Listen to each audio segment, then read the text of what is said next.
Jane says, I'm gonna kick tomorrow.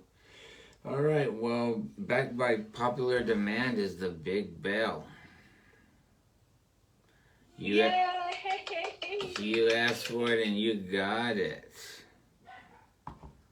So you'll have huge sound. That other bell made me feel upset.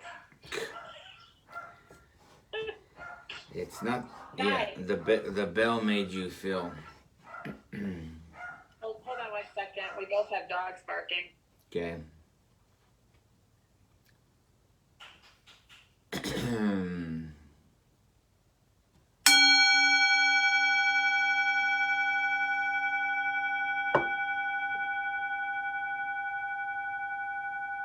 Does that sound right?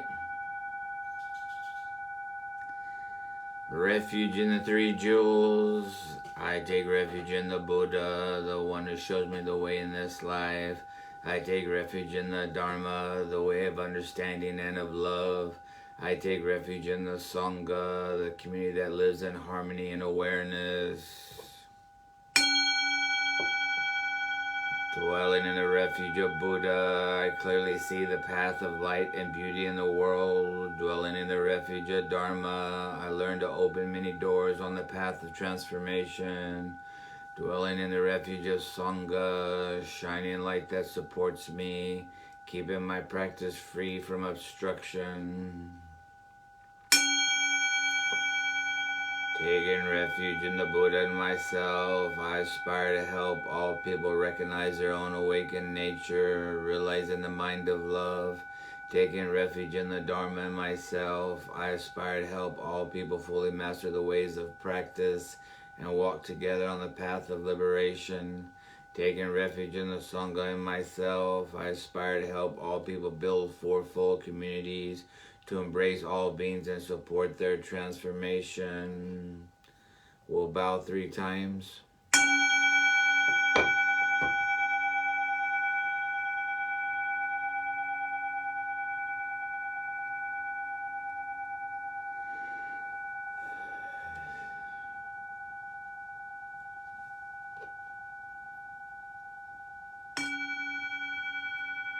Offering of flowers. This spread of flowers, fresh hued and fragrant, I offer the sacred lotus feet of the noble sage, with flowers in great variety, the Buddha I adore, and by this merit may I gain release. Even as these flowers must fade, my body too will pass away. Offering of light. With lights brightly shining, dispelling the gloom, I offer the fully awakened, the light of the triple world who dispels the gloom of ignorance. I said I offer, I meant I honor the fully awakened one.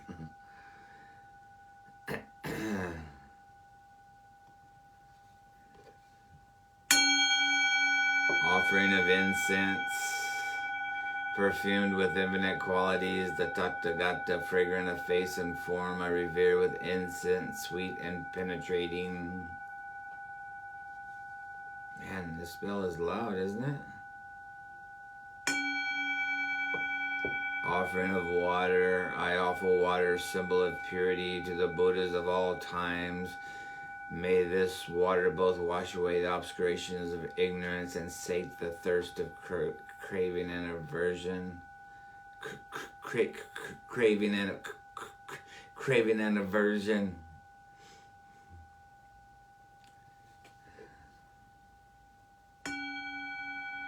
Notes on mindful breathing. Anapadisati is mindfulness on respiration. Ana means inhalation. Anapada means exhalation.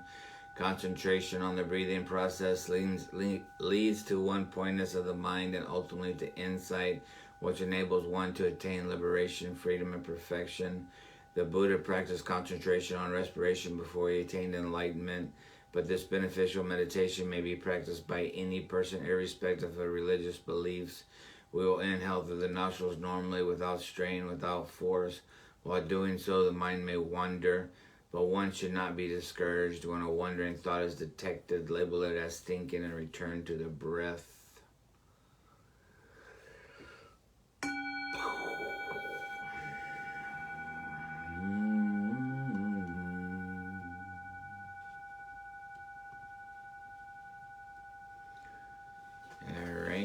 We can take a couple of minutes to do some breathing meditation. That bell was beautiful. Thank you.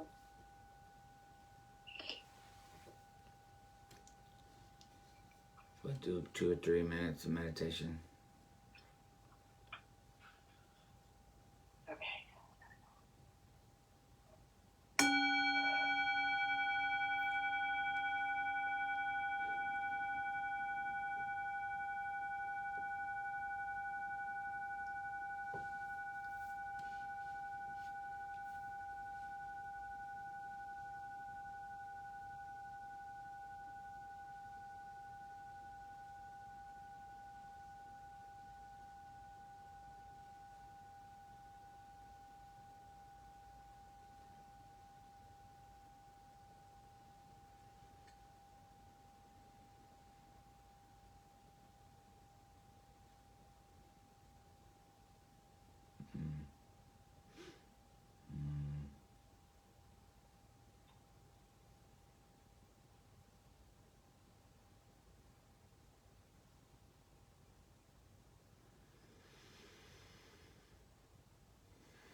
I know you could meditate forever, babe, but you got all day to do that if you want to.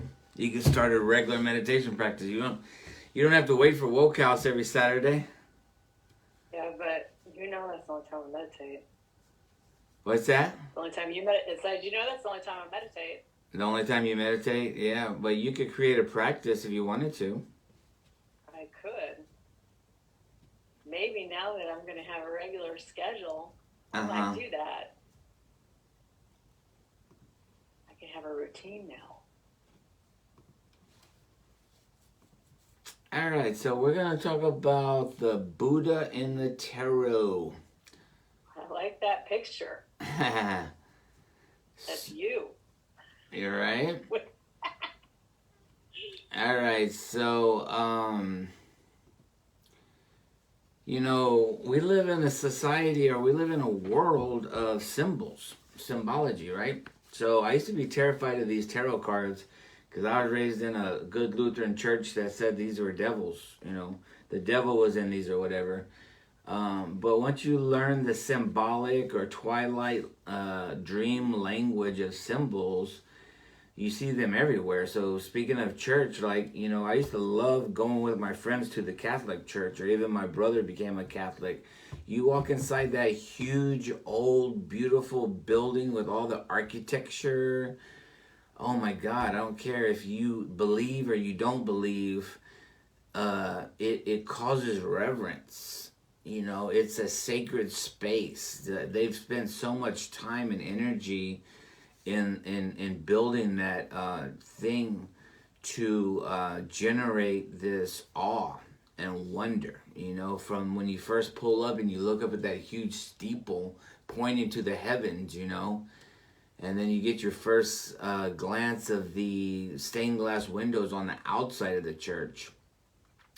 But then when you walk inside this beautiful wooden church and you see people like, you know, getting the holy water and doing the sign of the cross, and you walk into this huge open space, and then when you see the glass, stained glass windows from inside, you see the light pouring in from outside through these beautiful stained glass windows. And you know, some churches have like the stages of the cross.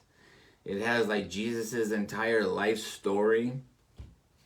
Actually, you know what? That would be an awesome idea, to make tarot cards that look like stained glass windows, and the stages of the cross, or the stages of Jesus's life on each card, as is represented by stained glass. Because I've been in many churches where you can see the whole story of Jesus in the stained glass window. So I don't know why somebody doesn't take a picture of those and put them on cards or something. That would be a beautiful idea. And, you know, each window is full of symbolism, you know, so you can be completely illiterate and never be able to read your Bible, but if you knew how to interpret those symbols, you would understand the whole gospel. And there's like this, you know, one symbol of the dove hanging, you know, flying down, a white dove, and usually it has a little like a green weed in its mouth or whatever. It's like the olive branch, right? And so that's like several, you know, that symbol of the Holy Spirit filling up the disciples on the day of Pentecost. It's a symbol of the Holy Spirit, the anointing that Jesus had on his life. It's the symbol of our connection to God, that we are spirit. It even goes back to the Old Testament, where during the flood, Noah released a dove, and the dove kept coming back empty-handed, and then when the dove finally came back with an olive branch in its teeth, in its beak, then Noah knew that the floods had receded enough for a tree to be exposed. And so that Noah knew that the waters were receding. I think I got that story right. But was it supposed to be like Was it supposed to be like a symbol of God's forgiveness? Yeah, it became that because of that story, because of, people say they extended the olive branch, and I think that has something to do with God saving Noah during the flood. I'm not sure, but, when you look at a stained glass window and you see that white dove with that olive branch, you don't know. I mean, you can't read that, right? It's a symbol of something, so you have to find out, like, what is this a symbol of?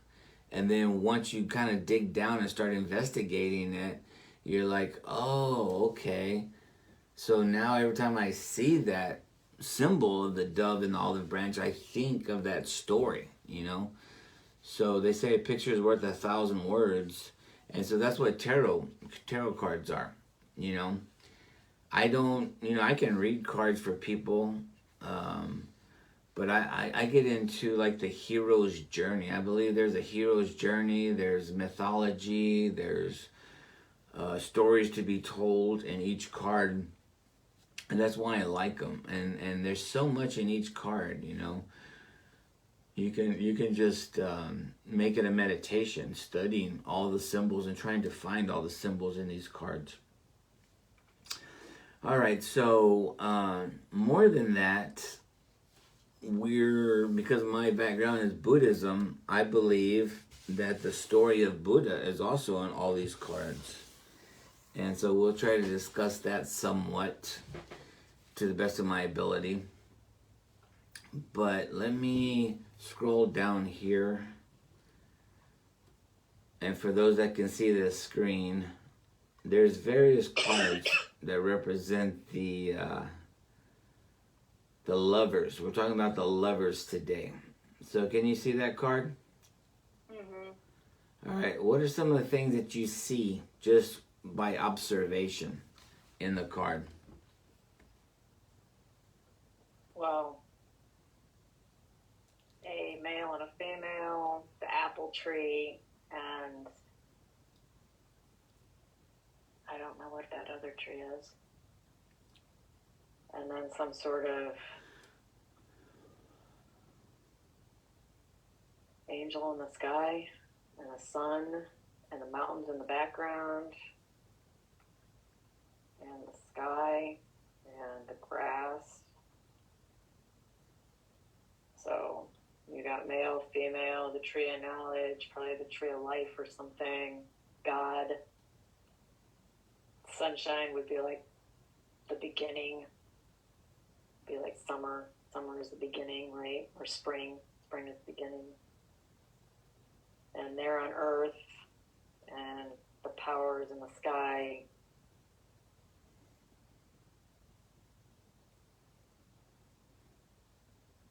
And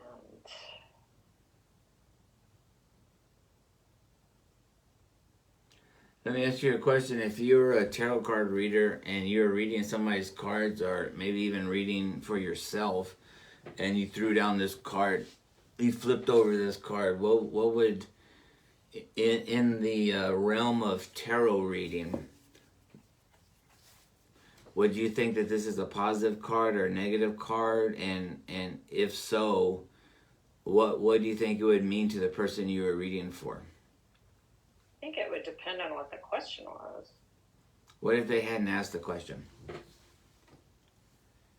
I think it would mean that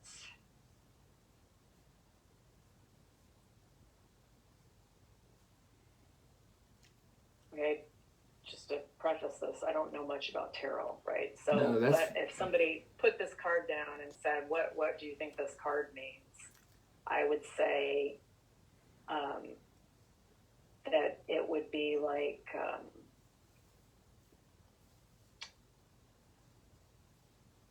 it looks like chaos. Okay, let's talk about that.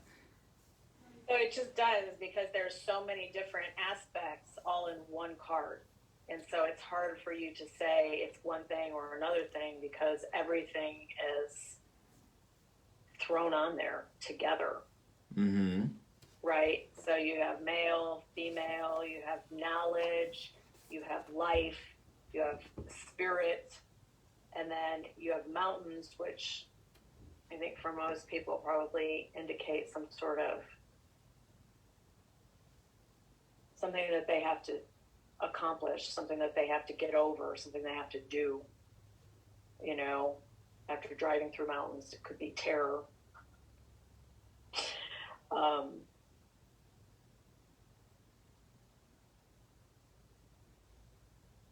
So it's like trying to figure out where it is you need to look for your answers, because they're all separate.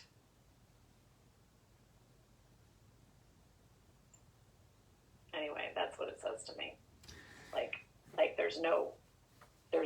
it just means chaos. Like there's something in your life and you're not sure where to look for your answer, or you're not looking in the right place, or how do you incorporate all of these things into your life to not be so chaotic?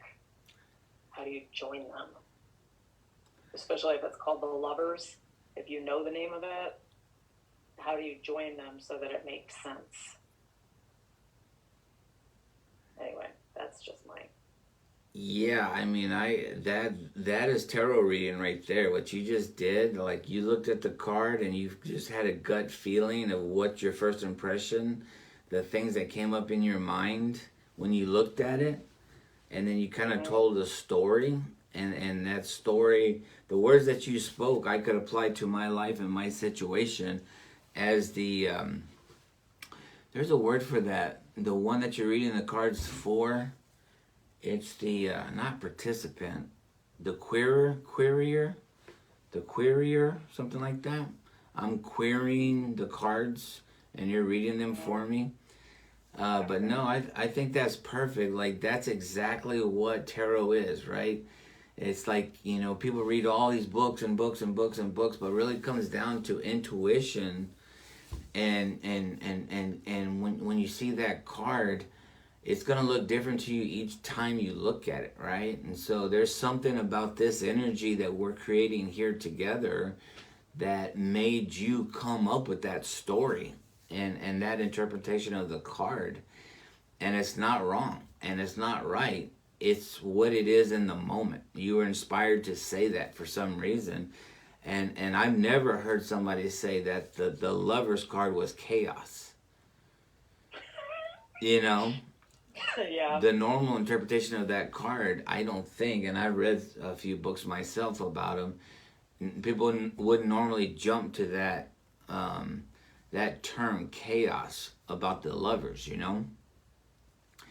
But that's the beauty of symbolism, right?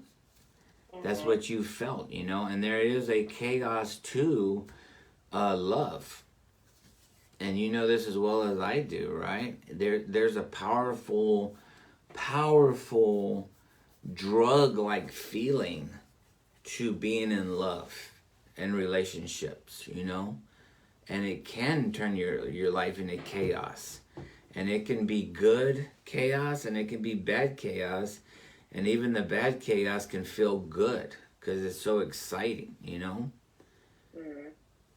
And so the lovers, with you saying that, you know, I think that angel in the middle could be that transcendent feeling of two people falling in love. It creates almost this third thing. And this third thing is this love, you know. Suddenly you're like by yourself, you're going through your life, you're working, you're doing your things, and then you meet this person and there's this attraction, and that attraction can feel like lust. It can feel like I found my other half that I've been missing, that I didn't even know I was missing. It could be chaos. I could like suddenly I could I could have all these plans of going to college like at Harvard, but as for some reason I met you and you were going to Yale, all these plans that I had made for my life suddenly could change in one day. And I could choose not to go the path I was choosing to go down because I wanted to be with you. And that could be disruptive. It could be a powerfully disrupting force in someone's life, you know? You could end up that guy in a matching short and shirts, wearing a knapsack and carrying a laptop with long hair and colorful shoes, walking down the street. Looking for your love, looking for your other half, right? Yeah, so I think that to the two people in this card, their love creates this third thing. And this third thing is represented as this angel. And this angel has both green, like earthy, and then also fire in its hair. And even its wings are red like fire. So it's like you have to be embodied to fall in love.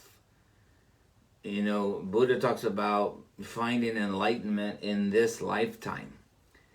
You know, there might be all these other realms where you exist in the spirit, but pretty much this world, this time, while we're embodied in these bodies, that's where we can find enlightenment. Believe it or not, this earth is the best case scenario. It has all the right conditions for enlightenment. There's enough suffering to make you seek enlightenment, but there's not so much suffering that you can't focus on enlightenment. Like everything is the yin and yang. It's completely balanced on this planet to make it the excellent, perfect, unique combination of everything that you need to become enlightened or to awaken. But you have to be in the body. And so in the angel's hair is the earth, the green earth, but then there's also this fire of passion, that love, you know. And so, love, like I say, in different traditions, love is looked at in various ways, right? So in Buddhism, Buddha actually left and forsake love, forsake marriage, forsake children, forsake the life of a householder to become a celibate monk, to wander the streets as a beggar seeking enlightenment. And so at that time, and that was a long tradition even before Buddha. So that was in Hinduism. The sadhus and other holy men and women would renounce all material things and become homeless beggars so that they could focus all their time and energy on waking up, on spirituality.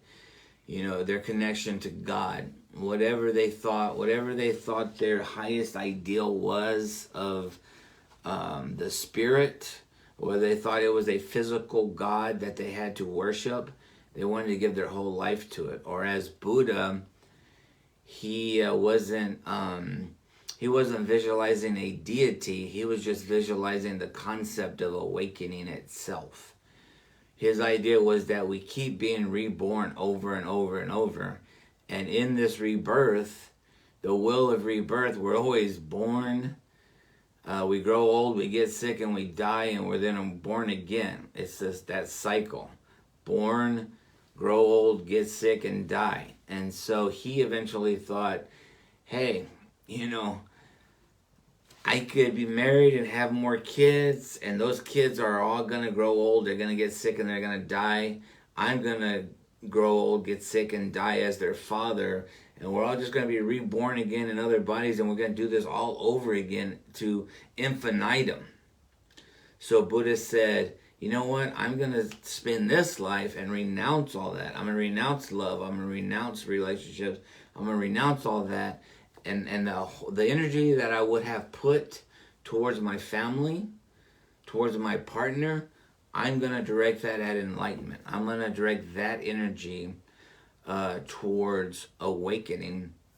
And that's what he did. And that's what many monks and nuns chose to do the same. And it was the first Sangha, the first community of believers to live together in celibacy and renouncing materiality and renouncing becoming householders and married and having children and all that. And so the whole monastery or monastic, the monastic. So it is true that before Buddha, there was the renunciation, the sadhu, the people that would turn their back on society and become beggars to focus on the religious life or the spiritual life. But it wasn't until Buddha that there was something called monasticism. People living together in community, supporting one another in their spiritual pursuits. And out of that monasticism of Buddhism came the first university called Nalanda. Nalanda was the first university, and this predates like Plato and Socrates and the philosophers and all of them that created like these universities of philosophy. Before that, 2,600 years ago, Buddha's his Sangha or his community created the first university to study the Buddha's teachings. And so from Buddhism comes monasticism and the university concept. So sadhus, theirs was like a solo venture. Well, some of them did live together, just kind of like, especially like during the rainy season and things like that. People would find dry ground and dry places to stay. And sometimes several sadhus, like 3 sadhus, might hang out together during certain times of the season. They might even travel together. But it wasn't this idea of community. It was, they were mostly solo sojourners. But then when they ran into people they knew or their friends or other people that maybe they would spend time together, hang out together, and they might even hang out together for months or whatever, but they weren't trying to create community so much as they were just enjoying each other's company. Whereas Buddha created this whole, like there's these 3 baskets in Buddhism, and one of them, see if I can remember this. I'm probably not even going to remember. But there's these 3 baskets of teachings, and one of these baskets is called the Samaya teachings, I believe. And these are the rules for the monks and the nuns. And there's thousands of rules about living in the community, It's everything to do with being, helpful and beneficial to the community and not causing harm to each other and respecting each other and stuff like that. And that just came out of trying to live together communally, Unfortunately, as humans, it's like you think that somebody would know not to put your dirty socks on somebody else's bed. But because Jerry keeps doing it, now we got to write this rule. And the first rule said, Jerry will not put his dirty socks on my bed. And then after a while, they scratched out Jerry's name because he died. But the rule stood. Don't put dirty socks on somebody's bed, And so trying to live in community and in harmony, all these rules spring up from that. And the monks and the nuns of today are still living by those Vinaya rules, I believe is the name of Vinaya rules. And I think that's Vinaya, the Vinaya Pitaka is those documents of rules. And then there's the... man, I need to go back and study. I used to know the name. I used to know the names of these 3 baskets, but one of the baskets is the words of Buddha. Okay. That might be the Dharma Pitaka. I'm not sure. So everything that they thought that came from the mouth of Buddha were written down and put in, and it's like a library of teachings. And then the other basket is like how the mind works. It's like how the thought process works. It's like breaking down every kind of thought, desire, emotion, and all of that. And it took years. It's like the science of Buddhism. Okay. So you have one basket full of everything that Buddha ever said. You have another basket that is like the science of how the brain works and how we process reality. and then and it's very, very technical. And then the third basket is the Vinaya Pitaka, which is all the rules that the monks and the nuns live by. Does that make sense? It does. So Buddha turned away from and became celibate, but then later, other incarnations. Well, number one, the lay people that didn't want to join the sangha, didn't want to become monks and nuns. They practiced what Buddha taught, but they lived as householders. You know, they were normal, everyday folks just like you and I. And so they practiced very much Buddha's teachings, but they weren't celibate, and they went to work and all that stuff. So your majority of Buddhists around the world are not celibate. They are falling in love and getting married and having kids and getting divorces and so forth and so on. You know, so not everybody's going to be able to renounce life and devote yourself entirely to spirituality. So there's that. But then, even in later forms of Buddhism, like Tantra or Tantric Buddhism, which you would say like Vajrayana, like Tibetan Buddhism, there's some aspects to Tibetan Buddhism that is called Vajrayana. And there's some aspects of it that is Tantric, right? So I like to say not all monks not all monks are virgins. So that's kind of one of these secrets that, it's not necessarily a secret, but people don't talk about it very much, that when you see a Tibetan Lama or Tuku or a famous teacher, a Rinpoche, he's wearing the robes, he's got the mala beads, and you're like, oh my God, you know, this guy is a monk, you know. Well, you know, that's not necessarily true. He could very well be married and have kids. That's called a Nagpa. And a Nagpa, if you would see their, you know, traditionally, like in Tibet, they're dressed differently. But in the West, a lot of times a Nagpa and a monastic monk are dressed exactly the same. So you don't necessarily know if one is married and one is not married. And very much like other traditions, the Tibetans realized that desire for sex, that desire for a partner, that desire for love, that desire for what you can learn as a parent, as a partner, that's all spiritual work there. There's a lot to use as a stepping stone to enlightenment, by trying to be a husband, trying to be a wife, trying to be a mother, trying to be a father, and even in sex itself, you know, that desire is there. And sometimes when you try to push it down and say it doesn't exist, it might come out.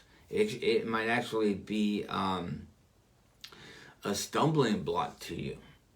Trying to be celibate, trying to, you know... Because you have to spend so much time trying to tamp down that feeling of desire. Yeah, I mean, it's like... It's not easy because, you know, as biological animals, in these bodies, we have all these chemicals that are... You know, when we have these urges and these desires, and love happens and lust happens, and if you're not highly skilled in directing that towards spirituality, then you're gonna just kind of be half-ass. You know, you might, and there's all kind of stories of priests, like Catholic priests, that are sleeping with somebody in their congregation, that are actually in relationships with people in their congregation. There's stories of priests and nuns that are dating. You know, it's not something that's easily done for you to devote your life solely to a spiritual endeavor and just say, well, sex doesn't exist, you know, or I don't need love, or I don't need a partner, I don't need that feeling of having someone in my life. I'm married to God, or I'm married to my religious practice, or whatever. Not everybody can do that, you know. So what tantricism in various religions do is say, no, you got these God-given feelings, you have these biological feelings, but use them for spiritual reasons. In other words, learn all you can from these things, you know. And you know, there's a spectrum of everything, right? So some people can go totally one way and say that the only way to enlightenment is to sleep with as many girls, or, you know, as we all know, there's these spiritual teachers that love to sleep with their students, you know.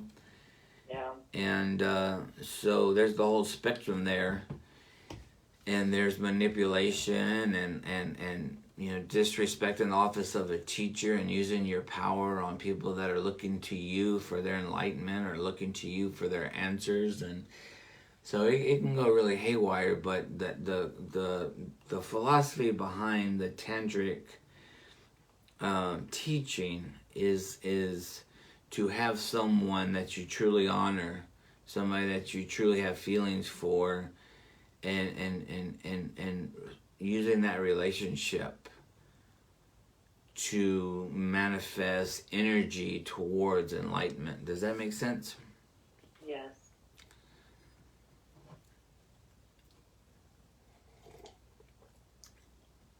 And you can also harness that energy too, you know, like for that energy, the energy that is like exciting, the exciting thing that you have for like a partner that you're in love with, or like that feeling of lust or that sexual energy or whatever. Even if you're married, you can use that energy to transmute it into something like directing it toward like your work or a hobby or something that you want to do, you know. When we're feeling that kind of energy, sometimes we just label it as like lust or spiritual or sexual energy or whatever. But that's kind of just the label that we put on it. You can stir up that kind of energy or excitement for to accomplish something, you know, to accomplish something good. Or you can kind of get excited about your spiritual practice, you know.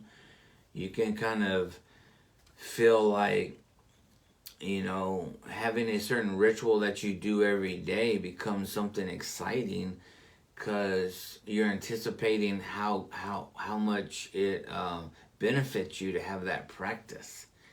And so you can kind of get excited about doing your religious practice every day.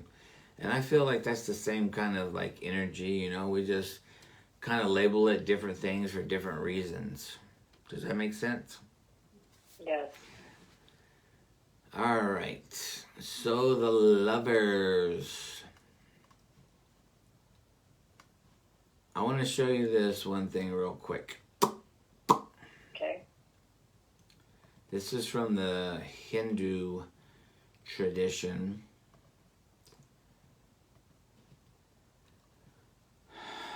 Let's see here. Can you see this? Oh, cool. Yeah. See if I can turn this around. This is called Chinnamasta.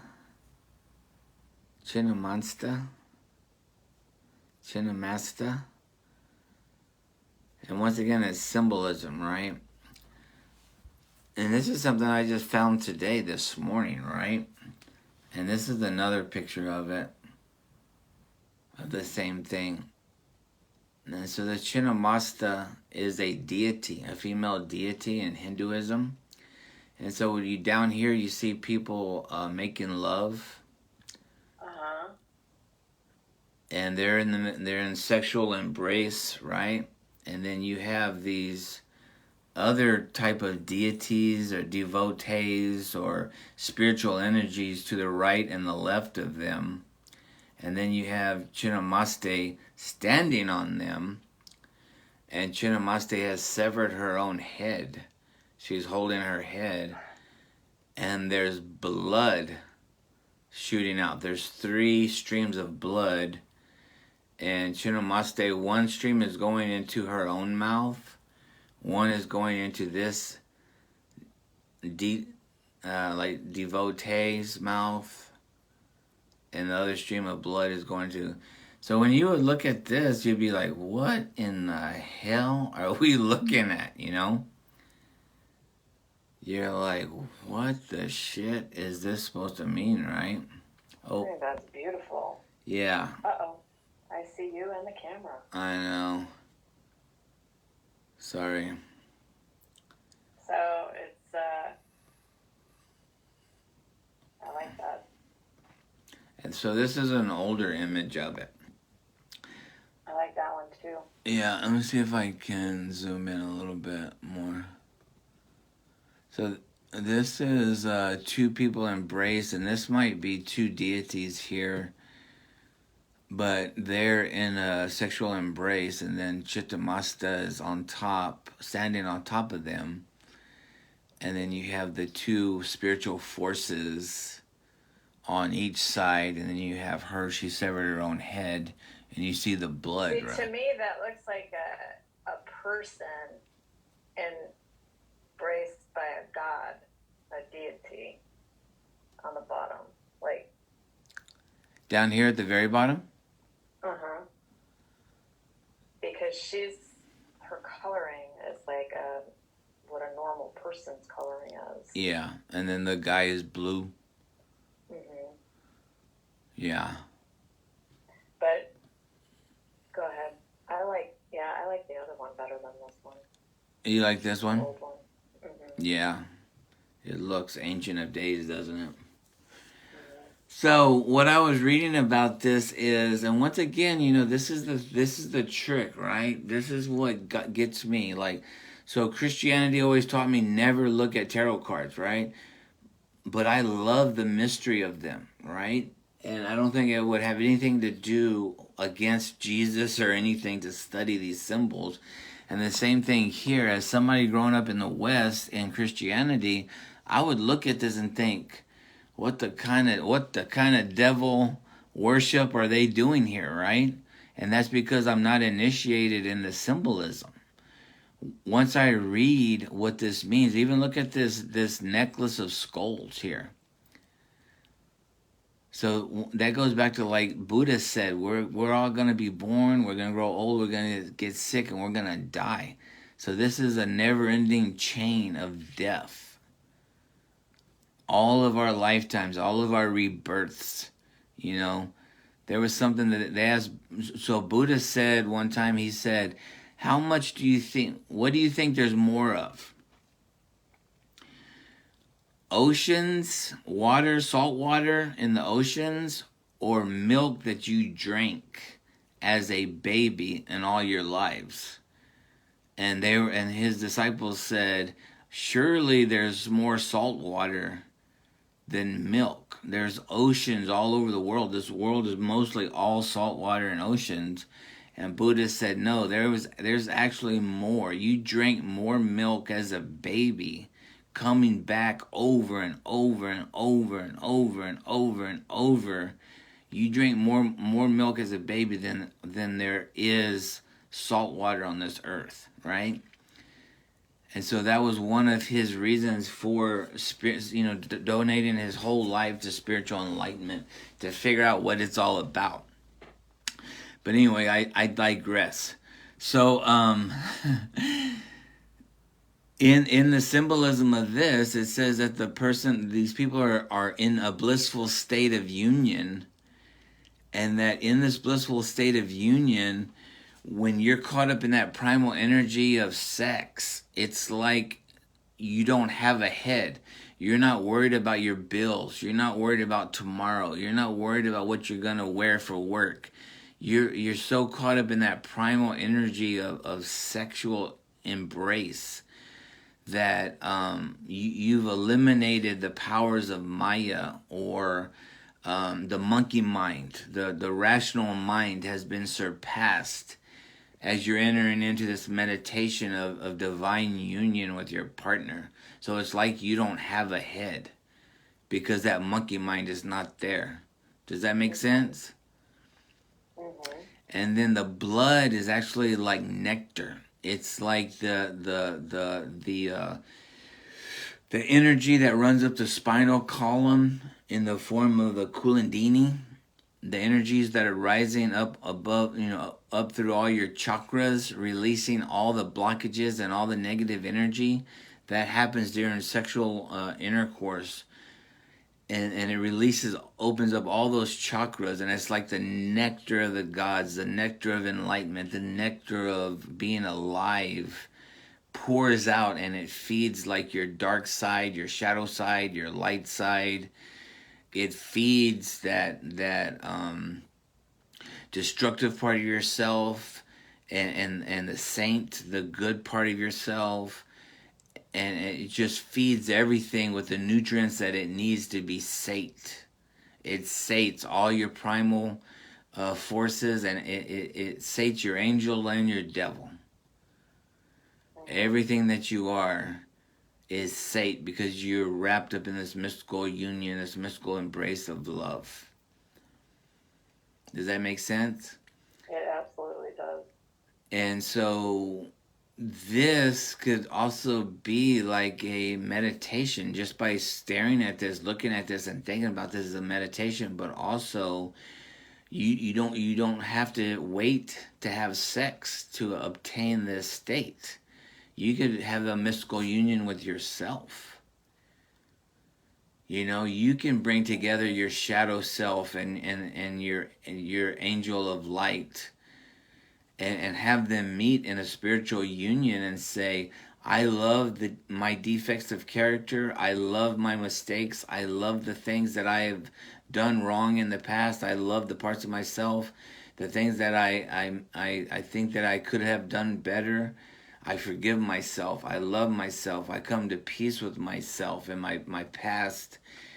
And bring into the moment the parts of yourself that you like and the parts of yourself that you don't necessarily accept or like. Bring them together in this mystical union, and release them as a practice.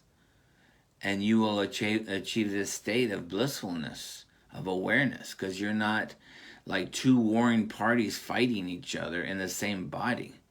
You're bringing them together and having a marriage of your two selves, the parts of you that you don't like and the parts of you that you do like. Everything that makes you you. Absolutely. Anyway. That's beautiful. Yeah, I thought that was pretty cool. All right, well, you have any other thoughts about that? I want to look at that picture again later, though. All right. I like it. It's pretty cool looking.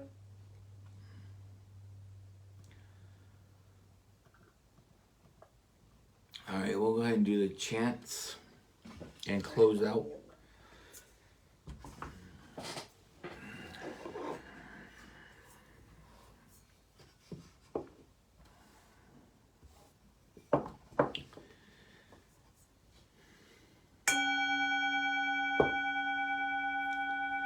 Contemplation of the 10 perfecting qualities. May I be generous and helpful. May I be pure, virtuous, and well-disciplined. May I not be selfish. May I be strenuous, energetic, and persevering. May I be patient. May I be able to bear and forbear the wrongs of others. May I be honest and truthful. May I be firm and resolute. May I be kind, compassionate, and friendly. May I be humble, calm, quiet, unruffled, and serene. Discourse on loving kindness. Just as a mother would protect her only child, even at her own life's risk, so let everyone cultivate a boundless heart towards all beings. Let our hearts of boundless love pervade the whole world, so that all beings without exception might be happy. Closing dedication of merit. If I have attained any merit by the result of this practice, may it be accredited to all beings everywhere. May they find the source of suffering and extinguish it. May they find the source of happiness and increase it. May all beings dwell in ultimate unalloyed nibbana.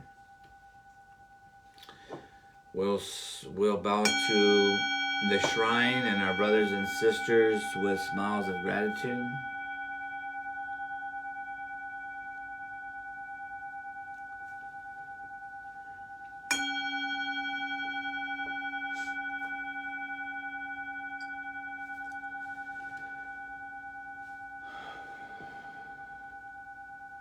All right, well, I hope you enjoyed Woke House today. Tell your friends and family and your neighbors. Go to woke-house.org and you'll be able to register for next Saturday. We're here every Saturday at 10 a.m. Central Time. And the Zoom link is at woke-house.org. Thank you, ma'am. I will see you next week. Have a good day.